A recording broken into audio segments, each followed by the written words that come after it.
एक बहुत ही गरीब फैमिली को लकी ड्रॉ कूपन की वजह से 10 लाख रुपए की कार गिफ्ट के तौर पर मिल जाती है। लेकिन ये कार उनकी लाइफ में जिस तरह से खुशियां लेकर आती है, उसी तरह से बहुत सारे मुसीबतें भी। उनके साथ कुछ ऐसी घटनाएं हो जाती है जिससे कि उनका परिवार एक मर्डर केस में फंस जाता है और उनको पुलिस के चक्कर लगाने पड़ते हैं। तो दोस्तों, आखिरकार ये मर्डर किसने किया और ये गरीब फैमिली इसके अंदर कैसे फंसी? क्या इस परिवार की बेटी अपना शातिर दिमाग लगाकर अपने फैमिली को बचा पाएगी या फिर पुलिस इन लोगों को इस मर्डर केस में फंसा देगी? यही देखेंगे हम आज की मिस्ट्री थ्रिलर कहानी में, जिसका नाम है सोपान्ना सुंदरी। इस कहानी में आपको एक के बाद एक ट्विस्ट देखने को मिलेंगे जो हर थोड़ी देर में आपको चौंका देंगे। और कहानी के लास्ट में जो ट्विस्ट रिवील होता है, उससे तो सारी बाजी ही पलट जाती है, जिसे देखने में आपको मजा आएगा। इसलिए दोस्तों, वीडियो को एंड तक जरूर देखना। तो दोस्तों, मेरा नाम है किरण और आप देख रहे हैं हॉरर बॉक्स हिंदी। अगर आपको भी ऐसे ही साउथ के मिस्ट्री थ्रिलर मूवी देखना पसंद है तो हमारे चैनल को सब्सक्राइब जरूर कीजिए, क्योंकि हम आपके लिए ऐसे वीडियोस लाते रहते हैं। तो चलिए बिना किसी देरी के शुरू करते हैं आज की कहानी। कहानी की शुरुआत में हमें नरेश नाम के एक लड़के को दिखाया जाता है, जो कि एसजीसी नाम की एक बड़ी ज्वेलरी शॉप में काम करता है। अब अक्षय तृतीया के दिन बहुत बड़ी सेलिंग होने की खुशी में उसका बॉस 5 लकी ड्रॉ वाले कस्टमरों की एक लिस्ट निकालता है। फिर नरेश को उन लकी कस्टमर के घर पर जाकर उन्हें गिफ्ट देने के लिए कहता है, ताकि उन लकी कस्टमरों को गिफ्ट मिल सके और साथ ही साथ उनकी एसजीसी ज्वेलरी शॉप का प्रमोशन भी हो सके। अब इस काम की जिम्मेदारी उठाने के बाद नरेश अपनी पूरी टीम के साथ उन लकी ड्रॉ वाले लोगों के घर पर चला जाता है और उन्हें प्राइजेस देने लगता है। साथ में कुछ मीडिया वाले लोगों को भी लेकर जाता है, जहां पर ये लोग शूट करने लगते हैं, जिसकी वजह से उनकी ज्वेलरी शॉप की पॉपुलैरिटी बढ़ जाती है। लेकिन तभी इसी बीच नरेश के साथ कुछ गड़बड़ी हो जाती है। जब वो उन कस्टमर को गिफ्ट देने के लिए जाता है तो वो कस्टमर वहां पर मौजूद नहीं होते, जिसके बाद वो उनके रिलेटिव या फिर आसपास के लोगों को इस कॉन्टेस्ट के विनर दिखाकर उन्हें गिफ्ट दे देता है। और इस तरह से नरेश के पास एक आखिरी लकी ड्रॉ बचता है और उसे देने के लिए वो अपनी टीम के साथ एक बस्ती में आता है। वो अहल्या नाम की एक लड़की को कॉल करता है और उसके घर पर जाता है, क्योंकि अहल्या ही है जो उसकी कॉन्टेस्ट की आखिरी विनर है। अब दोस्तों, अहल्या के बारे में बात करें तो वो अपनी माँ सेल्वी और अपनी बहन नेहा के साथ रहती है, जो कि बेचारी बोल नहीं सकती है। वैसे अहल्या की कंडीशन भी मिडिल क्लास फैमिली जैसी होती है, और यही नहीं, उनके ऊपर काफी सारा कर्जा भी होता है, जिसे अहल्या को अपने ही पेमेंट के हिस्से से चुकाना पड़ता है। खैर, अब नरेश अहल्या के घर पर आता है, जहाँ पर उसकी मुलाकात अहल्या के फैमिली से होती है। यहाँ पर हम अहल्या के पिताजी को देखते हैं, जो कि पैरालाइज होने की वजह से चल फिर नहीं सकते। उनके खाने पीने से लेकर उनके धोने तक का काम अहल्या की माँ ही देखती है। अब यहाँ पर अहल्या नरेश से उस लकी ड्रॉ प्राइज के बारे में पूछती है, जिसके जवाब में नरेश उसे कहता है कि आप बाहर चलकर सेलिब्रेशन के साथ अपना प्राइज ले लीजिए। अब ये तीनों ही माँ बेटी बाहर आती है और उन्हें लगता है कि उनको कोई घर का सामान गिफ्ट के तौर पर मिलने वाला है। लेकिन जब यहाँ पर अनाउंसमेंट होती है, तब उन्हें पता चलता है कि उन्होंने एक चमचमाती हुई 4 व्हीलर मारुति सुजुकी जीती है। और ये देखने के बाद उन्हें अपनी आंखों पर विश्वास ही नहीं होता और वो तीनों खुशी के मारे जश्न मनाने लगती है। फिर क्या था, इस मोहल्ले में मौजूद सभी औरतें इन लोगों से जलने लगती है और इसी तरह से खुशी मनाते हुए ये दिन बीत जाता है। अब ऐसे कुछ दिन बीत जाते हैं और एक दिन नेहा को देखने के लिए लड़के वाले आते हैं, जहाँ पर ये लोग शादी का पूरा खर्चा उठाने की जिम्मेदारी लेने के लिए कहते हैं या फिर उन्हें दहेज के तौर पर एक कार देनी होगी। अब ये बात सुनकर अहल्या पहले तो 2-3 बार सोचती है, लेकिन फिर फाइनली अपनी बहन नेहा की खुशी के लिए उस कार को दहेज में देने के लिए मान जाती है, जो कार उन्हें गिफ्ट के तौर पर मिली थी। साथ ही साथ वो यहाँ पर शर्त भी रखती है कि उसकी बहन की शादी का मुहूर्त जल्दी से जल्दी तय होना चाहिए। अब यहाँ पर दहेज मिलने की लालच में उस लड़के की माँ इस शादी के लिए मान जाती है। उसके बाद नेहा को देखने के लिए आया हुआ लड़का करण नेहा को उसकी कार में लॉन्ग ड्राइव पर लेकर जाता है, ताकि ये लोग एक दूसरे के साथ थोड़ा सा टाइम बिता सके और आपस में बातचीत करके एक दूसरे को जान सके। अब थोड़ा बहुत घूमने के बाद करण नेहा को ड्राइविंग सीखने के लिए कहता है और ये लोग एक दूसरे की सीट एक्सचेंज कर लेते हैं। अब यहाँ से सीन शिफ्ट होता है और हम अगले दिन देखते हैं उस ज्वेलरी शॉप पर काम करने वाले नरेश और उसके दोस्त को पुलिस का कॉल आता है और वो लोग उन्हें कहते हैं कि क्या आपने किसी लड़की को कार गिफ्ट के तौर पर दी थी? अब ये सुनकर उसका दोस्त हाँ कहता है और यहाँ पर पुलिस उन्हें थाने आकर मिलने के लिए कहती है। अब इसका मतलब ये था कि कल रात ड्राइविंग करते हुए कुछ न कुछ कांड जरूर हुआ है, जिसकी खबर हमें नहीं है। अब यहाँ पुलिस स्टेशन में हम अहल्या को भी देखते हैं, जिसे शायद पुलिस ने पहले ही खबर दे दी थी। अब अंदर आते ही उसकी बात सुनने की बजाय वहाँ का इंस्पेक्टर कर्नल अहल्या को गंदी नजर से देखने लगता है और उसको घूरने लगता है और फिर वो उसको बाहर वेट करने के लिए कहता है। तभी हम देखते हैं कि नरेश और उसका दोस्त पुलिस स्टेशन पहुंच जाते हैं और यहाँ पर पहुंचने के बाद वो अहल्या के भाई डोराई से मिलता है, जिसे अब तक दिखाया नहीं गया था, क्योंकि दोस्तों डोराई परिवार के झगड़ों की वजह से काफी अलग रहता है। अब यहाँ पर डोराई अहल्या और उसकी माँ के ऊपर फ्रॉड का आरोप लगाने लगता है, जिससे कंफ्यूज होकर नरेश इस बात की सच्चाई जानने के लिए अहल्या से पूछता है। तो यहाँ पर अहल्या सब कुछ बताने लगती है। अब यहाँ से सीन थोड़ा सा पास्ट में चला जाता है, जहाँ पर हम डोराई को एक मवाली आदमी से बात करते हुए देखते हैं और इस आदमी को सब लोग गोपी नाम से जानते हैं। अब गोपी डोराई को लालच देकर अपनी बहन से शादी करने के लिए कहता है। अब इस बात पर राजी होकर और मजबूरी में डोराई उसकी बहन से शादी करने के लिए राजी हो जाता है। वो गोपी की बहन पुष्पा से शादी कर लेता है और उसे अपने घर पर लेकर आता है। अब इन दोनों को ऐसा देखने के बाद अहल्या का पूरा परिवार तो शॉक ही रह जाता है, क्योंकि डोराई ने अपने परिवार को अपनी शादी के बारे में नहीं बताया था कि वो शादी करने वाला है। अब शादी होने के बाद डोराई और पुष्पा उनके ही घर पर रहने लगते हैं, लेकिन गोपी के कहने के मुताबिक वो एक प्लान बनाते हैं, जिसमें यह था कि वो अहल्या के परिवार वालों को शादी के बाद तंग करेंगे और उनके परिवार में दूरियां बना देंगे। फिर पुष्पा अपने भाई की बात मानकर दोनों बहनों और अपनी सास को हर वक्त परेशान करने लगती है और इससे परेशान होकर उनके परिवार में बहुत ज्यादा झगड़े होने लगते हैं। तब डोराई अपनी पत्नी और खरीदे हुए कुछ सामान को लेकर अपने घर से चला जाता है। अब उसके कुछ दिन बाद डोराई एचडीसी ज्वेलर्स में आता है। वो वहां पर आकर कुछ शॉपिंग करने के बाद उसे एक लकी ड्रॉ कूपन मिलता है, लेकिन वो उस कूपन को अपने पास ना रखते हुए अहल्या के मुंह पर फेंक देता है और ताना मारते हुए वहां से चला जाता है। इसके बाद कहानी में आता है ट्विस्ट, जहां पर अपने भाई ने दिए हुए बेकार कूपन को अहल्या फिल आउट करती है और दोस्तों उसी कूपन की वजह से अहल्या को मारुति सुजुकी कार गिफ्ट के तौर पर मिली थी। अब अहल्या को इतनी बड़ी कार गिफ्ट के तौर पर मिली है, ये खबर डोराई की पत्नी पुष्पा को पता चल जाती है और वो अपने पति को लेकर अहल्या के घर के पास आ जाती है ताकि वो उस जीती हुई कार से अपना हिस्सा ले सके। अब यहाँ पर हिस्से की बात सुनकर इन दोनों परिवारों में बहुत बड़ा झगड़ा होने लगता है। फिर क्या था, गोपी और अहिल्या की फैमिली के बीच में जोरदार लड़ाई होती है, जिसमें सभी लोग घर की चीजों को लेकर एक दूसरे के ऊपर फेंकने लगते हैं और इसी बीच पास में खड़ी उस नई कार का शीशा टूट जाता है। अब यहाँ से सीन प्रेजेंट में आता है, जहाँ पर अहल्या नरेश को ये सारी बातें बता रही होती है कि किस तरह से ये मैटर पुलिस स्टेशन तक पहुंच गया। अब थोड़ी देर के बाद यहाँ पर इंस्पेक्टर एचडीसी ज्वेलर्स के मैनेजर से मिलता है, जहाँ पर ये बात क्लियर हो जाती है कि गहने खरीदने वालों को एक कूपन दिया जाता है और उस कूपन के जरिए लकी ड्रॉ के विनर को सिलेक्ट किया जाता है।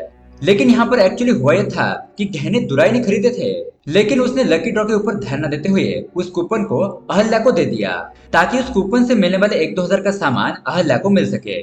और तब दुराई को अंदाजा नहीं था कि अहल्या को दी हुई कूपन की वजह से उसे 10 लाख रुपए की गाड़ी मिल सकती है।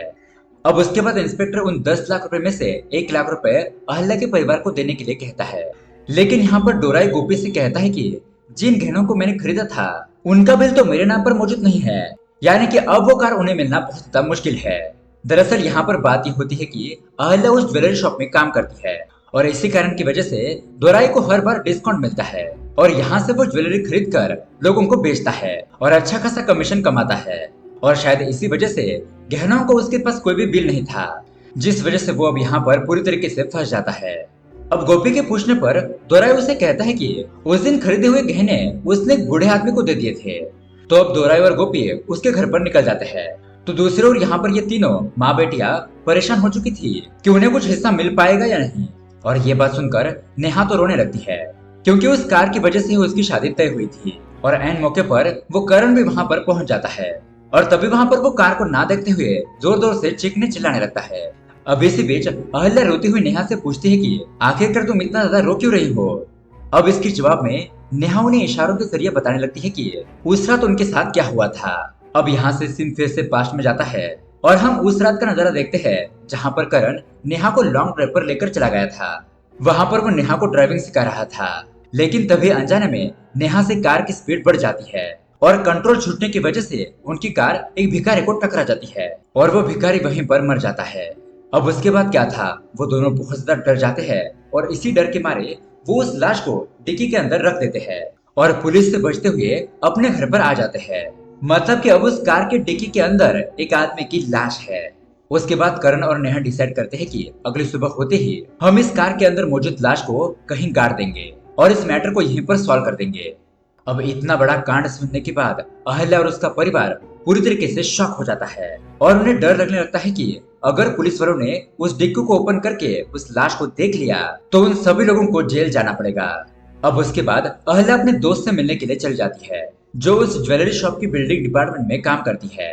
तो उसकी दोस्त चुपके से उसे सारे कस्टमर की बिलिंग की डिटेल्स दे देती है जिन्होंने कुछ वक्त पहले गहने खरीदे थे। अब उस लिस्ट को चेक करने के बाद अहल्या को सच पता चल जाता है कि आखिर ओरिजिनल बिल उसके भाई डोराई के नाम पर नहीं बल्कि किसी दूसरे आदमी के नाम पर है। वहीं दूसरी ओर डोराई गोपी के साथ उस आदमी के घर पर पहुंच जाता है ताकि ये लोग उस आदमी से बिल खरीद सके, जिसके लिए अब ये लोग बहुत सारी चाबियों का बंदोबस्त करते हैं ताकि आसानी से ताला खुलकर घर के अंदर जा सके।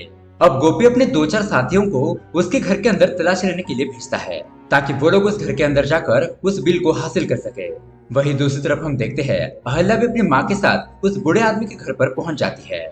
वो उस घर के अंदर एंटर करती है लेकिन यहाँ पर वो गोपी ने भेजा हुआ चोर इतना बेवकूफ होता है कि उसे ज्वेलरी शॉप की बिल समझ नहीं आते और वो गलती से एक बिल को बाहर फेंक देता है जिसे वहां पर मौजूद अहल्या उठा लेती है। और दोस्तों शॉकिंग बात तो ये होती है कि ये वही ज्वेलरी शॉप वाले का बिल होता है। अब इसी बीच इस घर के मालिक को चोर के आने का शक होता है इसलिए वो बाहर से घर को लॉक करके पुलिस को इस बात की खबर दे देता है। फिर क्या होना था, पुलिस वहां पर पहुंचती है और उन चारों लोगों को पकड़ लेती है और यहाँ पर मौके का फायदा उठाकर अहल्या वहां से रफू चक्कर हो जाती है। अब उसके अगले दिन हम देखते हैं गोपी और डोराई अहल्या को एक अकेले जगह पर बुलाकर उससे मीठी मीठी बातें करने लगते हैं क्योंकि उनके द्वारा भेजे हुए चोर तो पकड़े गए थे और उन्होंने पुलिस को ये भी बता दिया था कि गोपी ने हमको वहां पर बिल चुराने के लिए भेजा था। और ये सुनने के बाद इंस्पेक्टर कर्नन को सारी बातें समझ में आ जाती है कि आखिरकार यहाँ पर हेरा फेरी किस चीज की हो रही है। ये इंस्पेक्टर यहाँ पर प्लान बनाता है कि वो इस गाड़ी दिलाने के बदले अहल्या को अपने जाल में फंसाएगा। यहाँ इस तरफ अपने भाई की कमजोरी का फायदा उठाते हुए अहल्या उस कार के हिस्से से 5 लाख रुपए देने की डिमांड करती है क्योंकि अब उन दोनों के पास कोई भी चारा नहीं था। इसलिए ये तीनों मिलकर एक प्लान बनाते हैं जिसमें एक विजित नाम के एक आदमी को उस बूढ़े आदमी की जगह पर पुलिस स्टेशन भेज देते हैं जिससे कि पुलिस को यही लगे कि यही वो उन गहनों का असली मालिक है और साथ में सबूत के तौर पर उसे उन गहनों का बिल भी दे देते हैं।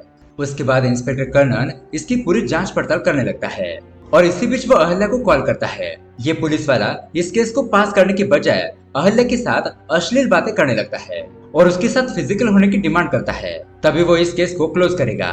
तो अहल्या उसकी बातों को इग्नोर करने लगती है और वो उसे सोचने के लिए कुछ दिनों का समय दे देता है। अब यहाँ पर विजित से बात करते हुए इंस्पेक्टर को उसके ऊपर शक हो जाता है, इसलिए वो उसे कार ना देते हुए उसे कहता है कि अगर तुम्हें कार चाहिए तो सबूत के तौर पर तुमने जो गहने खरीदे हैं वो मुझे लाकर दिखाओ। उस ज्वेलरी शॉप से जो गहने खरीदे थे उसे दिखाओ तो ही मैं तुम्हारी बात मानूंगा और तुम्हें कार वापस कर दूंगा। अब उसके बाद फाइनली विजित ये सारी बातें गोपी और अहिल्या को बताता है और उन्हें किसी तरह उन गहनों का इंतजाम करने के लिए कहता है। अब इसका जुगाड़ करने के लिए डोराई और गोपी निकल पड़ते हैं। अब यहाँ पर विजित पुलिस स्टेशन जाकर आया था तो इसी बीच वो कार से कुछ बदबू आने का जिक्र करता है और ये देखकर अहल्या और उसकी माँ ये दोनों ही शॉक हो जाती है क्योंकि उस कार के अंदर लाश है इसके बारे में सिर्फ उन दोनों को ही पता था। तो अब इस बदबू की परेशानी को सुलझाने के लिए अहल्या एक लेडी को पैसे देकर उस कार को सैनिटाइज करने के लिए कहती है। अब यहाँ पर इन दोनों भाई बहनों को डिसाइड किए हुए प्लान के मुताबिक वो गहने खरीदने के लिए 2.5 लाख रुपए जमा करने थे ताकि वो गहने पुलिस को दिखा सके और उस कार को ले सके। इसलिए अब डोराई और अहल्या अपने जान पहचान के लोगों से पैसे जमा करने के लिए निकल पड़ते हैं। इसमें अब अहल्या की हेल्प वो इंस्पेक्टर कर्नल भी करने लगता है, लेकिन वो ये सिर्फ अहल्या के साथ फिजिकल होने के लिए कर रहा था। अब यहाँ पर मिले हुए पैसों में भी 1 लाख रुपए कम पड़ रहे थे और इसी बीच अचानक अहल्या के पिताजी की तबीयत बिगड़ जाती है, इसलिए भी सभी लोग उन्हें हॉस्पिटल लेकर जाते हैं और यहाँ पर एक कॉमेडी सीन होता है। यहाँ पर 1 लाख रुपए का इंतजाम करने के लिए अहल्या की माँ अपने पति की किडनी ही बेच देती है और उनके अकाउंट में सीधा 1 लाख रुपए क्रेडिट हो जाते हैं। ये देखकर वो दोनों ही बहनें शॉक हो जाती है और इसके जवाब में अहल्या की माँ उनसे कहती है कि मैंने ये सिर्फ तुम दोनों की शादी करने के लिए किया है, अगर मैं ये कदम नहीं उठाती तो हमें हमारी जिंदगी कर्जे में ही बितानी पड़ती। अब ये सुनने के बाद अहल्या गुस्सा करके वहाँ से निकल जाती है और तब हमें पता चलता है कि जिस किडनी का सौदा अहल्या की माँ 1 लाख रुपए में करके आई थी उसकी कुल कीमत 3 लाख रुपए थी और अगर अहल्या यह सौदा करती तो वो बड़े ही होशियारी से 3 लाख रुपए निकाल लेती और इन लोगों को 1 लाख रुपए के बदले में 3 लाख रुपए मिल जाते। और इससे हमें पता चलता है कि ये तीनों माँ और बेटियां एक तरह की कलाकार है जिनकी हरकतें सचमुच में हंसाने वाली है। खैर, अब घर आने के बाद अहल्या देखती है कि इंस्पेक्टर कर्नन उसका वेट कर रहा है, जो उसको दिए हुए पैसों के बदले में अपने साथ चलने के लिए कहता है। लेकिन तभी गुस्से में आकर अहल्या उसके पैसे लौटा देती है और उसे उस एरिया में बेइज्जत करके यहाँ से चले जाने की धमकी देती है। अब अपनी इज्जत बचाने के लिए इंस्पेक्टर वहां से चुपचाप निकल जाता है। खैर, अब उसी के साथ ये दिन यहाँ पर बीत जाता है। अगली सुबह गोपी इकट्ठा किए हुए पैसों से लाई हुई चीजें विजित के हाथों में सौंप देता है और उससे कोई गड़बड़ ना करने की रिक्वेस्ट करता है। अब उसके बाद हम देखते हैं विजित बहुत ही एटीट्यूड के साथ पुलिस स्टेशन पहुंच जाता है और वो जैसे ही इंस्पेक्टर कर्नन के ऑफिस पहुंचता है तो वहां पर ऑलरेडी एसजीसी ज्वेलरी शॉप के मैनेजर और उस कार का असली हकदार मतलब कि वो बूढ़ा आदमी नरेश के साथ मौजूद होता है, जो अपनी कार लेने के लिए आया है। लेकिन अब इसी बीच बाजू में खड़ा हुआ विजित खुद को उस कार का असली मालिक बताते हुए वो अपने साथ लाए हुए नकली सबूतों को दिखाने लगता है और फिर उस कार की चाबी मांगने लगता है। लेकिन अब इंस्पेक्टर को गुस्सा आ जाता है और वो उसे 2-3 झापड़ लगा देता है और इस तरह से उसका झूठ पकड़ा जाता है। उसके बाद इंस्पेक्टर उस कार की चाबी असली हकदार को देकर वहां से जाने के लिए कहता है। अब इन तीनों को बाहर आता हुआ देखकर गोपी और अहल्या को पता चलता है कि विजित इंस्पेक्टर के हाथों पकड़ा गया है, यानी कि उनका प्लान फ्लॉप हो गया।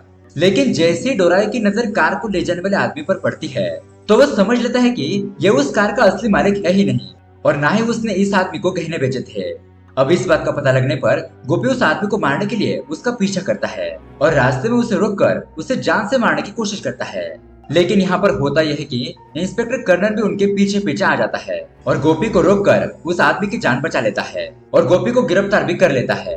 तभी इस कहानी में आता है बहुत बड़ा ट्विस्ट, मतलब कि उस बूढ़े आदमी का पर्स नीचे गिर जाता है जिसे इंस्पेक्टर उठाकर देखता है तो तब उसे पता चलता है कि इस आदमी का नाम एंथनी है, जबकि वो कार जिसे मिलने वाली थी उसका नाम कुछ और ही है।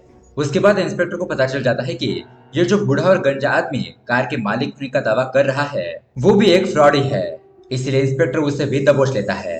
लेकिन इसी वक्त आता है कहानी में एक और ट्विस्ट जो आपने कभी सोचा भी नहीं होगा। और जब एंथनी को पकड़ा जाता है तो वो कहता है कि इस प्लान के पीछे और एक इंसान है और वो और कोई नहीं बल्कि अहल्या है। तो यहाँ पर हमें पता चलता है कि एक्चुअली उस कार को पाने के लिए अहल्या ने दूसरा प्लान बनाया था जिसमें उसने नरेश के साथ मिलकर एंथनी को इस काम में शामिल किया था और फिर एंथनी को मैनेजर के साथ भेजकर उस कार को हासिल कर लिया ताकि इंस्पेक्टर को उनके ऊपर कोई भी शक ना हो। साथ ही साथ उसने विजित के हाथों जो गहने भिजवाए थे वो गहने भी उसने नकली गहनों के साथ बदल दिए, जिसकी वजह से विजित पकड़ा गया और अहल्या का प्लान सक्सेसफुल हो गया। अब अहल्या की प्लान की सच्चाई जानने के बाद गोपी और इंस्पेक्टर कर्नन तो शॉक रह जाते हैं। फिर इंस्पेक्टर उन दोनों को बंदी बनाकर पुलिस स्टेशन लेकर आता है और इन सारी चीजों में गोपी की कुछ ज्यादा गलती नहीं थी, इसलिए इंस्पेक्टर उसे छोड़ देता है। अब उसके थोड़ी देर बाद अहल्या की माँ और उसकी बहन इंस्पेक्टर से अहल्या को छोड़ने की रिक्वेस्ट करने लगते हैं, लेकिन ये इंस्पेक्टर तो उल्टा उनको ही धमकी देकर उनका मुंह बंद कर देता है। अब इंस्पेक्टर अपना बदला पूरा करने के लिए अहल्या को अपने साथ एक लॉज पर लेकर जाता है। दूसरी ओर अहल्या की माँ और उसकी बहन अहल्या का वेट करते रहते हैं। तभी यहाँ पर अहल्या की बहन नेहा को महसूस होता है कि अहल्या ने सिर्फ उसकी खुशी के लिए खुद को मुसीबत में डाल दिया और इन सबके पीछे की वजह है वो गिफ्ट में मिली हुई कार। इसलिए गुस्से में आकर नेहा उस कार को तोड़ने फोड़ने लगती है, लेकिन तभी ऐन वक्त पर पुलिस वहां पर आकर उसे रोक लेती है। यहाँ दूसरी तरफ लॉज पर आने के बाद वो इंस्पेक्टर अहल्या के साथ जबरदस्ती करने की कोशिश करता है, लेकिन अहल्या बड़े ही चालाकी से उसकी चंगुल से बचकर वहां से भाग जाती है। अब यहाँ पर अहल्या की माँ उसे ढूंढते हुए पहुंच जाती है और अपनी बेटी की ऐसी हालत देखकर उस इंस्पेक्टर को मारने के लिए दौड़ती है।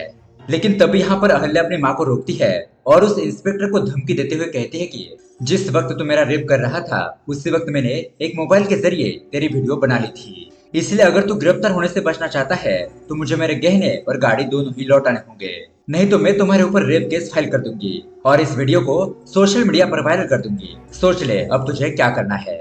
अब ये बात सुनने के बाद इंस्पेक्टर कर्नन भी डर जाता है और अहल्या अपनी माँ और बहन को लेकर वहां से चली जाती है। उसके अगले दिन अहल्या अपनी कार की चाबी लेने के लिए पुलिस स्टेशन पहुंच जाती है, जहां पर इंस्पेक्टर अपने कांस्टेबल को कॉल करके कहता है कि पहले उस कार की तलाशी लो और अगर तुम्हें उस कार के अंदर कुछ मिलता है तो उन्हें वही रोक देना और अगर कुछ नहीं मिला तो वो कार चुपचाप उन्हें दे देना। इसके बाद वहां पर मौजूद कुछ कांस्टेबल उस कार की तलाशी लेने के लिए निकल पड़ते हैं। तो यहाँ पर अहल्या और उसकी बहन का डर और भी ज्यादा बढ़ जाता है, लेकिन इससे पहले कि कांस्टेबल उस वैन को चेक कर पाता तभी वहां पर मौजूद दो कांस्टेबल के मोबाइल पर उस इंस्पेक्टर कर्नन का वो वीडियो वायरल हो जाता है, जिसे देखने के बाद वो चेकिंग करने का काम वहीं पर रोक देते हैं और इसी बात का फायदा उठाकर अहल्या अपने परिवार के साथ उस लाश को देखने के लिए जाती है।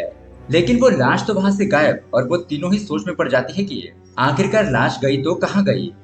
खैर, अब उस लाश से छुटकारा पाने के बाद इन दोनों की मुलाकात फिर से दुराई से होती है, जो अपनी की हुई गलती के लिए माफी मांगने लगता है और यहाँ पर यह खुलासा करता है कि मैंने जानबूझकर पुष्पा के साथ शादी नहीं की थी, बल्कि उसने मुझे प्रेग्नेंट होने की धमकी देकर मुझसे जबरदस्ती शादी कर ली थी और मुझे ये शादी करने के लिए राजी होना ही पड़ा और अहल्या को मिली हुई कार को भी लेने के लिए मुझे फोर्स किया गया। अब उसके बाद इंस्पेक्टर उन लोगों के ऊपर हमला करके उनको एक अड्डे पर लेकर आता है और यहाँ अड्डे पर पहुंचने के बाद इंस्पेक्टर दोराई पर हमला करके उसे बेहोश कर देता है और फिर वो नेहा के साथ जबरदस्ती करने की कोशिश करता है। तभी अहल्या बड़े होशियारी से खुद को आजाद कर लेती है और कर्नन पर हमला कर देती है। फिर यहाँ पर वो तीनों ही माँ बेटियां मिलकर उसे कुत्ते की तरह धोने लगती है। अब इंस्पेक्टर कर्नन की मार खाने की आवाज सुनकर उसके गुंडे वहां पर आने लगते हैं। तभी अहल्या अपनी माँ से कहती है कि माँ, तुम ऐसा ड्रामा करो जैसे कि तुम्हारे साथ कोई बदतमीजी कर रहा हो। तो फिर क्या था, ये आंटी भी बहुत ही अजीबोगरीब आवाजें निकालने लगती है और उन आवाजों को सुनने के बाद उन गुंडों को लगता है कि शायद इंस्पेक्टर साहब अंदर मजे कर रहे हैं और ये देखकर वो सभी लोग वहां से चले जाते हैं। फिर यहाँ अंदर इंस्पेक्टर की अच्छी से धुलाई होती है और अहल्या अपने भाई को लेकर वहां से चली जाती है। उसके अगले दिन जब ये लोग अपने घर पर जा रहे होते हैं, तभी वहां पर एक औरत आकर उन्हें रोक लेती है और उनसे कहती है कि जिस दिन तुम्हारी बेटी और तुम्हारा दामाद उस गाड़ी से उतरे थे, तो रात को कुछ देर के बाद अचानक वो गाड़ी हिलने लगी और तभी उसमें से एक आदमी निकलकर बाहर आ गया, जो शायद चोरी करने के लिए वहां पर आया होगा, लेकिन कुछ वक्त के बाद वो वहां से भाग गया। अब ये बात जानने के बाद वो तीनों ही माँ बेटी हैरान हो जाती है और उन्हें पता चल जाता है कि अब तक वो जिस बंदे की लाश समझकर उसे मरा हुआ समझ रहे थे, एक्चुअली वो बंदा जिंदा था। और फाइनली ये भी परेशानी उनकी लाइफ से चली जाती है। तभी वहां पर करण भी माँ के साथ अहल्या के घर पर आता है और अब वो बिना दहेज के नेहा के साथ शादी करने के लिए मान जाता है। अब कहानी के एंडिंग में हमें दिखाया जाता है कि उसी शाम को अहल्या उस कार की चाबी उसके असली मालिक को दे देती है। अब वो आदमी अपनी कार को टूटी हुई हालत में देखता है और उन लोगों से कहता है कि दूसरों की संपत्ति के ऊपर नजर डालने के बाद लालच में आकर इंसान अपने ईमान को खोकर खुद को मुजरिम बना लेता है। और ये बात सुनकर अहल्या और उसके परिवार को अपनी गलती का एहसास हो जाता है और वो उस आदमी से माफी मांगकर वहां से निकल जाते हैं। इसी के साथ दोस्तों ये कहानी यहीं पर एंड हो जाती है। तो दोस्तों ट्विस्ट और टर्न से भरी हुई ये कहानी आपको कैसी लगी हमें कमेंट करके जरूर बताइएगा। साथ ही ऐसे ही अमेजिंग मूवी देखने के लिए हमारे चैनल को सब्सक्राइब जरूर कीजिए। मिलते हैं अगली वीडियो में। Thanks for watching.